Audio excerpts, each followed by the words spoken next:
kind words. I'm indeed moved with what you said, but let me reciprocate in saying a few words about Ukrainian community in Canada.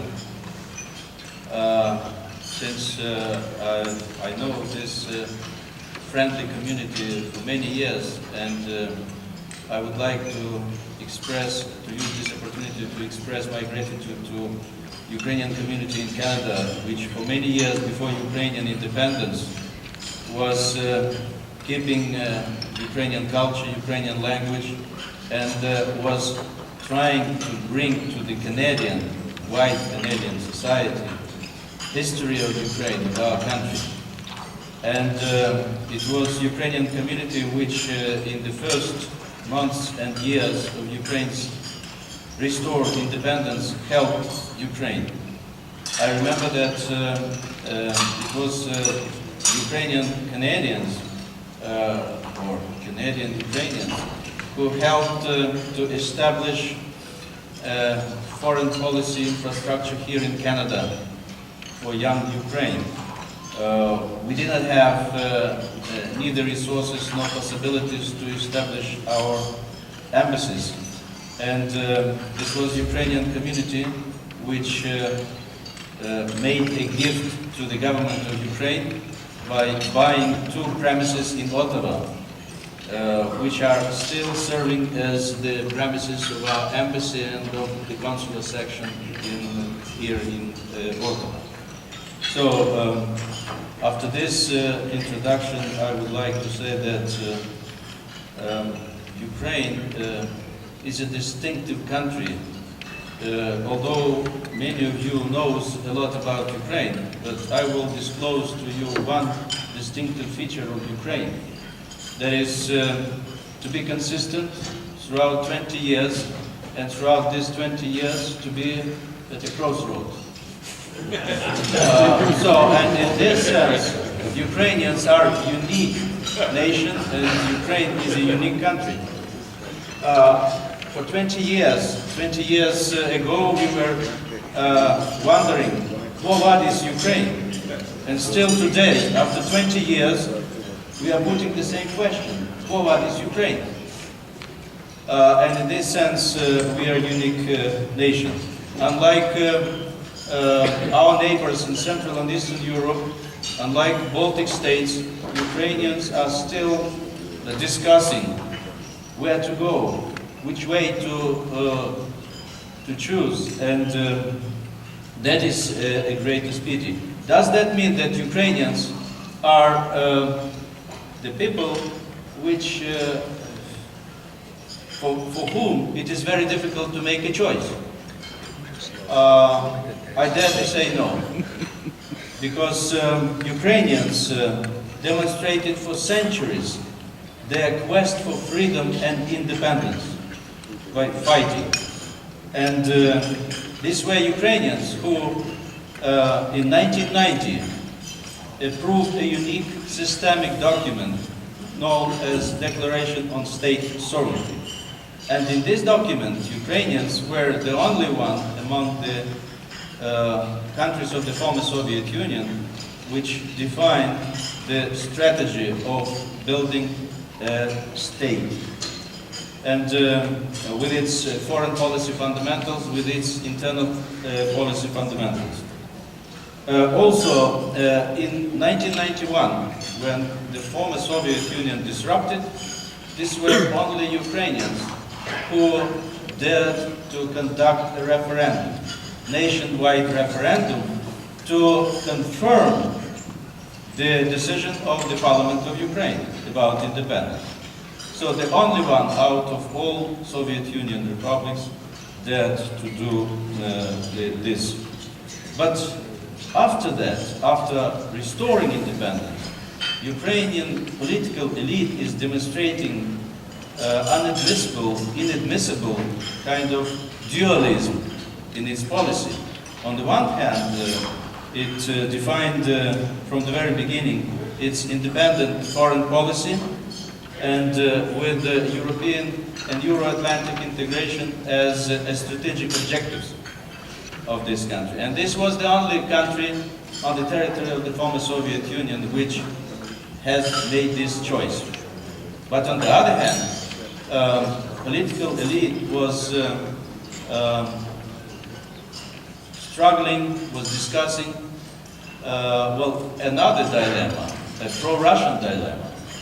So, and this is one of the reasons why Ukraine is still at the crossroad, why Ukraine still is not responding to the question, "Quo vadis?" Taking into account today's reality, I would like to say that we are witnessing the same dilemma. On the one hand, Ukraine has developed its very strong ties with the European Union, and without any exaggeration, Ukraine was considered until very recently as the leader among the Eastern European partner countries. In dealing with the European Union, by far Ukraine was ahead of all these partner countries developing the relationship with the European Union.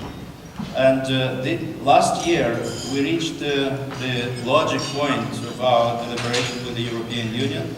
We finalized negotiations over association agreement with the free trade area as a separate part of this agreement. But it looked like this option is being put on hold because of the policy of current Ukrainian authorities.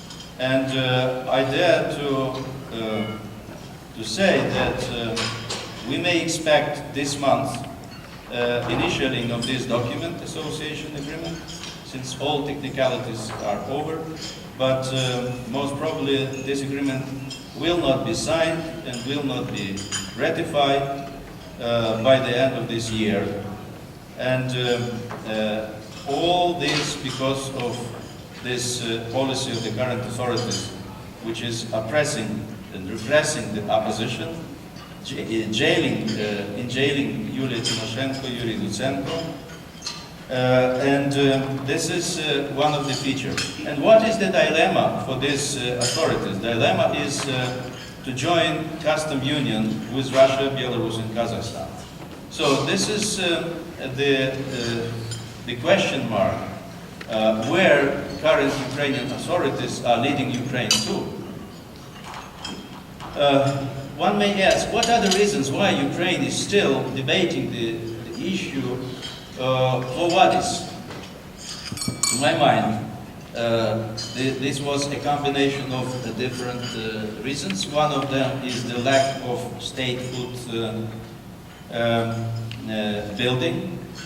And it was correct for many post-Soviet Union countries, but recently Georgia demonstrated a different approach and succeeded in consolidating the democracy, succeeded in building non-corrupt institutions of power, and creating one of the best business opportunities in Central and Eastern Europe. So that means that this is not anymore, a problem which Ukrainians were trying to explain. Another reason is the remnants of the Soviet mentality among the Ukrainian part of the Ukrainian political elite.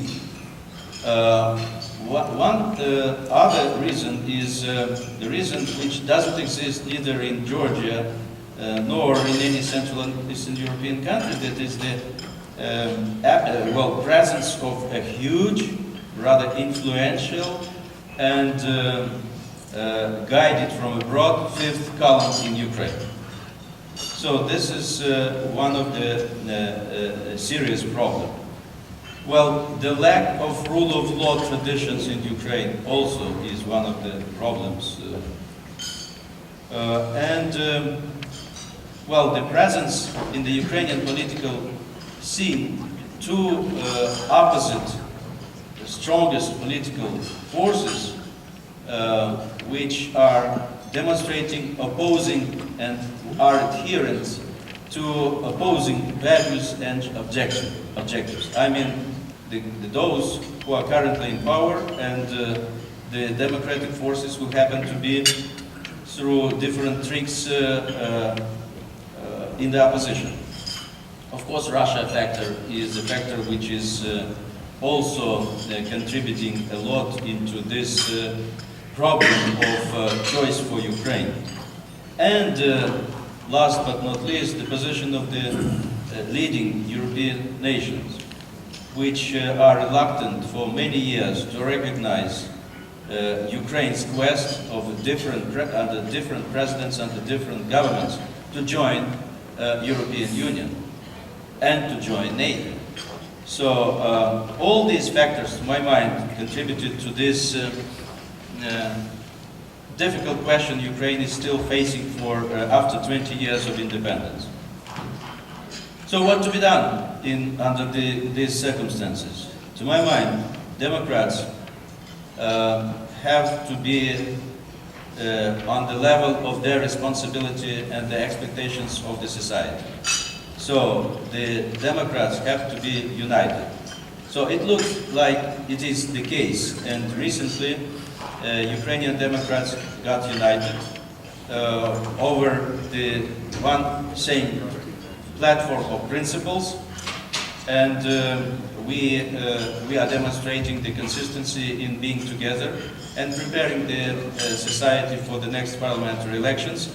I have the reasonable grounds to believe that we will achieve what we have defined for ourselves.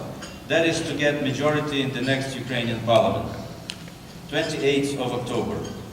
For this to happen, we are desperately in need of assistance of our friends, and first of all in Canada.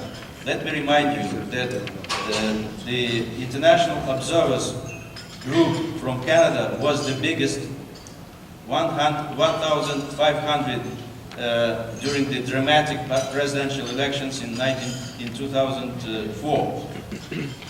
So,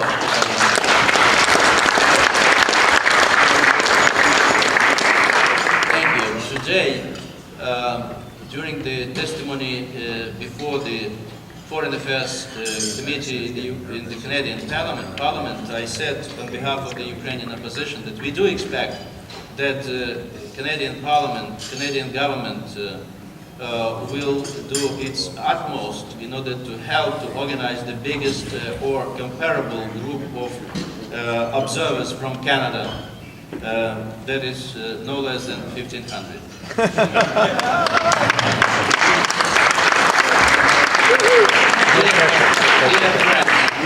It was, among other things, because of the presence of the biggest ever international observers mission at the presidential elections in 2004 that we gained the victory. So we can do the same in case you will help us.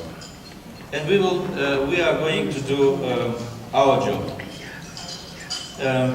Well, should it happen, should we gain majority in the Ukrainian parliament, we will have the possibility to return Ukraine to the road of democracy and to return to Ukraine the posture of reliable democratic partner of the European Union and the whole of the democratic world. We will return back our country to the road of EU and NATO membership, and we will, of course, undergo systematic reforms to convert Ukraine into compliance with the European Union values and standards. I thank you very much for your attention.